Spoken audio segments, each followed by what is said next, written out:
What is up, everybody, and welcome to Fantasy Football Podcast number 2, number dos, and obviously we were in the books. We're off and running. Week 1 is done. I'm back where I always am, in 12th place after Week 1. I squeaked out. I have a 1-point lead over our president, Tim Conrad, which is very important to me, and I would have actually beat Seth, who won his game this week, but that's totally normal to me. I'm not freaking out. I do this every year. It's too bad. We play each other every year and always have these great games, and we wasted our first game against each other. We won't see each other until the playoffs. So I'm fine with my loss, and everybody, hopefully you had a good time watching the games, and now everybody is like all their picks they thought were good picks weren't good picks, and here we go. So a little recap of Week 1. Obviously we have 7 teams who are 1-0, 7 teams who are 0-1. And there were some real close games this week, and obviously we can go through a lot of them. You can look at the standings and see people that shouldn't have won, like Seth, won their game, and then somebody has a good week.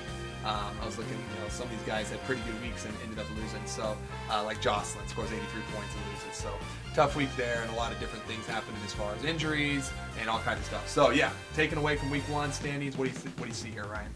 Well, I mean, just for injuries that are huge, Ryan Grant is probably a pretty big one there, and right. Who knows how long he's going to be out. Julia, which stings, because Julia, you barely lose to Kevin there, which was Joe. Kevin, so lucky. Okay, he's the luckiest fantasy player ever. Jamal Charles, you have to have a good game from Jamal Charles last night, and then he breaks one run against my Chargers, and that's all he has all night long, and that was just enough to beat Julia, who would have done better had Ryan Grant not got hurt in the first quarter. So Ryan Grant, that was a big one.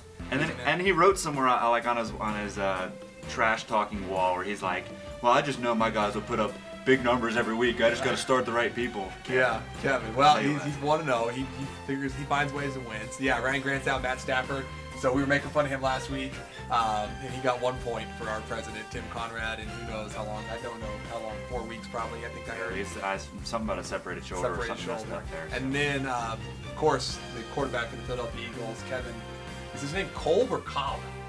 I think you pronounce it Cobb. I don't know. Either way. Then why do you spell it Kolb? I don't know. Makes no sense. But it was good for you because your favorite player in the world is now actually playing football. It was the worst weekend for football. Well, it's been a really bad 2 weeks, college and the pros for me. So being able to watch Michael Vick kind of redeemed my weekend a little bit. Yeah. I still love him. Yes, and Julia, nice pickup. I went on to pick up Michael Vick in the 3rd quarter of the game, and she already picked him up like in the 2nd quarter. So Julia, nice pickup. I'm a little upset about that. I was gonna get him and then try to trade Ryan like everything for him because Ryan would have gone with his heart there and would have actually picked him. So yeah, pay attention to your injuries. We had some people starting Beanie Wells last week, Amy Lynn, and he didn't play. So just make sure to check it going into the games. They'll tell you if they're not going to play most of the time. I also thought we had like some busts there, some people that you thought were really good. It's interesting to watch as you get into it. So Mike Sims Walker, Kevin, I know you're really high on him. He had a 0 points for you. So Mike Sims Walker. Sean Green is another one. Sean Green is like, everybody was really high on him. I know I wasn't. Tim had him, and he scored -1 point for you last night, Tim. So I would have scored more points on your fantasy team. Then Sean Green. Who else? Some busts. Spiller and Berlin Edwards were pretty bad too. So I mean, there's a whole list of people that did not perform. Andre Johnson didn't even perform for you. Right. But so you probably should bench him next game. Right. Yeah. Just a thought. There was these. I mean, like Spiller. I think he had like 12 carries for like 6 yards. Yeah. And even Javi Best, who I think Farley or somebody had him. He had 2 touchdowns, but he had 14 carries for 20 yards. So I mean, it wasn't like he did much outside of the 2 touchdowns. And yeah, and then Braylon Edwards. If you have a receiver for the New York Jets, you're in trouble. Like, yeah, I don't know if you watched that game last night. I don't know if they can do it. And then there's always I should have started these guys. And I personally, looking back, it's always easy for us to do this. Legadou Nane scored 17 fantasy points last night, and he was on my bench. But he had a huge catch. So, I would have loved to start him. A couple other ones should have started. Yeah, well, Jocelyn could have started Lewis, and could she have beat? Yeah, she might have been. Yeah, Jocelyn had Mercedes Lewis and the kicker from the Seahawks on her bench. Those 2 scored a ton of points that I think she could have given Mike an actual pretty good game. And then Matt Forte was probably the biggest bench person. Amy Lynn had him on. Yeah, and he went off. He blew it up, and I think he should be a starter. At this point, he looks like a pretty much every week starter. So, but speaking of risky moves and benching, what the biggest one? Tell us about that. This blew my mind. I laughed when I saw his starting lineup and his first pick, fourth pick overall, Ray Rice, wasn't even in his starting lineup. And Mike Liebernek's like, you know what? I think the matchups are good, and I'm just like, matchups good, whatever. Yeah. Ended up being a pretty good idea. Yeah, there. Ray Rice, who's everybody's like top 3 back or 4, he scores 5 points last night. He starts Tim Hightower instead, who scores 11. And then he gets Arian Foster, who I was going to draft. And that'll never happen again, by the way. Arian Foster not scoring 41 points ever again. And then, anyway, it's a lot of good games. I enjoyed watching last night. Ryan Newton losing at the end there. It was Thomas Jones versus Ryan Matthews, and they were like, Spencer and Ryan were like tied. And Ryan Matthews ended up getting like 5 points, and what's his face? Thomas Jones had 3.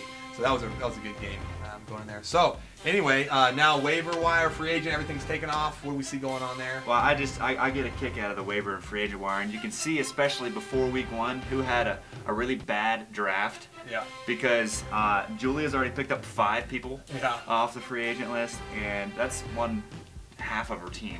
And Seth also had 5, which Seth, he really needed it, so that worked out. But so it should be fun to see once all those free agents are gone. Then we get into the waiver wire, which is all right. You got to see where you're going to be sitting and hope someone else doesn't take the pick in front of you. Like for instance, some of this drops. So yeah, if you don't know how that works, basically if somebody drops somebody, there's an order of who gets them first based off of the last time you made a move was. You can always see on the front page who the number 1 person is in the waiver.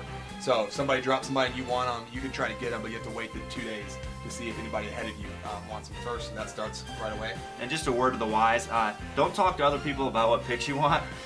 Sitting there watching the game last night, and Sam's talking about Mark Clayton, and he wants him, and so he's like, dirty. Make sure you don't get him. And I was like, of course I won't get him. I don't need a wide receiver. First thing I did this morning, you went picked up Mark Clayton. So yeah, I don't need a wide receiver. From now on, don't tell anybody what you're doing, because people are just dirty like that. That's not even fair. So yeah, I mean, week 1's kind of hard to tell who's good or not, but looking ahead, I think we got some pretty good matchups next week. Yeah, so let's look up next week's matchup. First, I'm playing Farley, so we both have wins, so one of us is going to be in a loss column, so that should be Farley had a really good week, 95 points this week for Farley. Yeah. And his team is actually pretty consistent. He didn't have an Arian Foster score 41 points. He had like, everybody was pretty consistent. So that was good. Amy is playing Seth. Yeah, so let's see if Seth can squeak another one out with less than 50 points and win. Yeah. Just by the way, we had Seth and Tim in our bottom 3 last week, and they didn't disappoint. They had 55 points apiece, actually, both tied. So, that was pretty good. Yeah, that was pretty. We seem to get that one. There you go. Good job. Then we have our president is playing. Who's he playing? Jenny. He's playing Jenny. That's right. Yep. So we should see. Chris Johnson might beat his team. Yeah, I think Jenny, you should feel pretty good about go ahead and winning that one, seeing as his team's either injured or awful. Yeah, he has some injuries. He got Vince Young though, so you never know. Oh, there you go. And then Kevin's playing Alex and Zach, which I think Alex and Zach could have a big week next week. I'm feeling maybe a 100-point week from those guys, so we'll see. That's my prediction. They're in last place right now. They had a rough first week, but I think they'll have a good one. Then Spencer's playing Julia. That could be interesting. A little bit of trash talking going on there, I'm sure. And then Jocelyn's playing Ryan Newton, so she's playing the Cowboys. Yeah, she's playing the Dallas Cowboys. That's right. Dallas Cowboys. And then Sam, lucky you get Mike, who probably gonna have another good week. Yeah, so. Mike, if you don't want to start Ray Rice again, no problems. Okay, I think this would be a great week to bench Ray Rice, probably Phillip Rivers, a couple other guys too, Arian Foster. Go ahead and bench all those guys. The matchups aren't good. The matchups aren't good. So go ahead and bench I will pretty much for sure lose to you this week, Mike, but that's okay because I always start off 0-4, and I'll see you guys in the playoffs later. Anyway, so yeah. Yeah, if I was a betting guy on fantasy, I would bet that you will start 0-4. Yeah, and I'd probably make a lot of money, which I'm already knocked out of the stupid Survivor thing, which so is pretty much everyone else. Yeah, a lot of people went out Survivor. 30-something people went out. So those of you who are left, congratulations. You made it past week 1. Don't forget, if you need help, call Levi. He is ready to tell you everything you need to know. And have a good time. I mean, it was so much fun watching the game, tracking it all, and enjoy week 2, and we'll see you guys next week. See ya.